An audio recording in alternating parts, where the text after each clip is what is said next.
नमस्कार मित्रांनो, श्री स्वामी समर्थ डेअरी फार्ममध्ये सर्व शेतकऱ्यांचं स्वागत आहे. आपल्या घरी आत्ता सध्या 8 ते 10 गायी आहेत. त्या गायींसाठी आपण चारा नियोजन करणार आहोत या शेतामध्ये. आता ही समोर बघू शकता तुम्ही व्हिडिओमध्ये ही बरोबर 1 एकर रान आहे मित्रांनो. तर ह्यामध्ये आपण मेगा स्वीट लावणार आहोत. तर ह्या व्हिडिओमध्ये आपण कशी याची मशागत केली आहे आणि कोणकोणते डोस देणार आहे, सरी किती फुटावरती सोडायची आहे, पहिला आपला खताचा डोस कोणता द्यावा लागेल, तर ते सर्व या व्हिडिओमध्ये सांगणार आहे. आणि सगळा जो काही खर्च झालेला आहे मला आत्तापर्यंत, म्हणजे सरी सोडण्यापर्यंत जे आपली टोकण्यापर्यंत, तर तो या व्हिडिओमध्ये आपण सांगणार आहे मित्रांनो. तर चॅनलवरती तुम्ही नवीन असाल तर चॅनलला तुम्ही सबस्क्राईब करा आणि आपल्या शेतकरी मित्रांना शेअर करा. तर मित्रांनो, आपल्या घरी आता सध्या 8 ते 10 गायी आहेत. तर त्यासाठी आपण हे नियोजन केलेलं आहे. तर आपण पहिल्यांदा ही रान बघू शकता तुम्ही, कसा एकदम मऊ रान आहे. त्यामुळे आपण पहिल्यांदा रोटरच फक्त एकदा मारलेला आहे आणि रोटर मारून डायरेक्ट आपण सरी सोडलेली आहे. आता सरी आपण बघू शकता तुम्ही कशा प्रकारे सोडली आहे.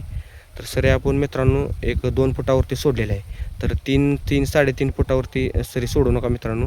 आता 2 फुटावरती सरी सोडण्याचं कारण म्हणजे जे काय तुम्ही मेगा स्वीट लावणार आहे, कारण त्याची मुळं जी असते ती एकदम लहान लहान असतात आणि जे काय तुम्ही त्याला खत व्यवस्थापन करणार आहे किंवा पाणी देणार आहे, तर त्या मुळांना व्यवस्थित भेटत असतं मित्रांनो. त्यामुळेच सरी सोडताना तुम्हाला 2 फुटाची सोडायची आहे. 3-3.5 फुटाची सरी सोडू नका. आणि सरी कमी असल्यामुळं बी पण याला जास्त लागणार आहे मित्रांनो.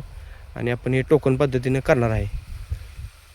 तर सध्या आपल्याला रोटर जो मारला आहे तर त्याला खर्च आपल्याला 1800 रुपये आलेला आहे एकरी. आणि जी सरी आपण सोडल्या रोटरनंतर आपण डायरेक्ट सरी सोडली आहे तर त्याला खर्च आपल्याला 1700 रुपये आलेला आहे.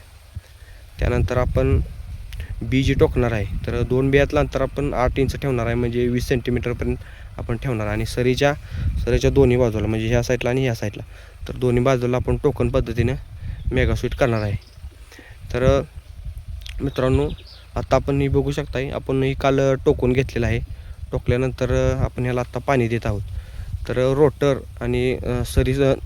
आणि सरी सोडल्यानंतर तुम्हाला पहिला डोस द्यायचा आहे. तर पहिला डोस मी मित्रांनो युरियाचं 1 पोतं आणि 24-24-0 याचे 2 पोते असा मिक्स डोस पहिल्यांदा आपण सरीमध्ये मी असा टाकून दिलेला आहे. आणि त्याच्यानंतर टोकला आहे आणि टोकल्यानंतर ते बघू शकताय पाणी सोडलेलं आहे. तर अशा प्रकारे आपण हे नियोजन केलेलं आहे मित्रांनो. आणि आत्ता आपला टोकायला साधारण खर्च आपल्याला 5 बायका आपण टोकनला घेतल्या होत्या. तर त्यांचा खर्च जो आलेला आहे तर तो आपल्याला 1500 रुपयेपर्यंत आलेला आहे. आणि जे काय आपल्याला हे आहे म्हणजे आपलं खत दिलं आहे, तर खताला आपल्याला 4000 रुपये लागलेले आहेत मित्रांनो. 24-24-0 ची 2 पोती आणि युरियाचं 1 पोतं. तर अशा प्रकारे आपण पहिला डोस दिलेला आहे.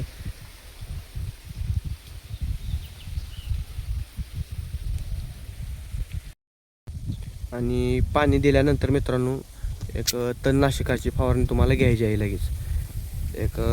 48 तासाच्या आतमध्ये तुम्ही तणनाशकाची फवारणी घ्यायची आहे, जेणेकरून जे काही तण येणार आहे ते तुमचं पूर्णपणे कंट्रोल होणार आहे. तर तणनाशक तुम्हाला पूर्ण पाणी दिल्यानंतर तुम्हाला मारायचं आहे. तर तणनाशकमध्ये आपण ॲट्रायझन मारणार आहोत मित्रांनो. अजून आपण काही याची फवारणी घेतलेली नाही, हे बघू शकता आपण, कारण पाणी आपलं राहिलेलं आहे पाजायचं आणखी थोडं, त्यामुळं आपण मारलेलं नाही अजून. तर ॲट्रायझनची 1 फवारणी तुम्हाला तणनाशकाची घ्यायची आहे पाण्यानंतर. तर त्याचा जो काय डोस आहे, तर जिथून तुम्ही खरेदी करणार आहे कृषी सेवा केंद्रातून, तर त्यांना ते तुम्ही विचारून घ्यायचं आहे 1 एकरसाठी किती डोस आहे ते.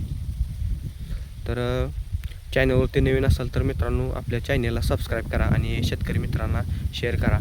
पुढच्या व्हिडिओमध्ये आपण जे काय ह्याला आपलं कीड नियंत्रण असेल किंवा ह्याचं उत्पन्न किती होणार आहे आणि कसं आपण नियोजन करणार आहे, तर नेक्स्ट व्हिडिओमध्ये आपण हे सर्व सांगणार आहे.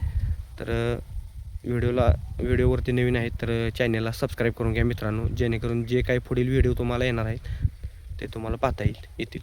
धन्यवाद.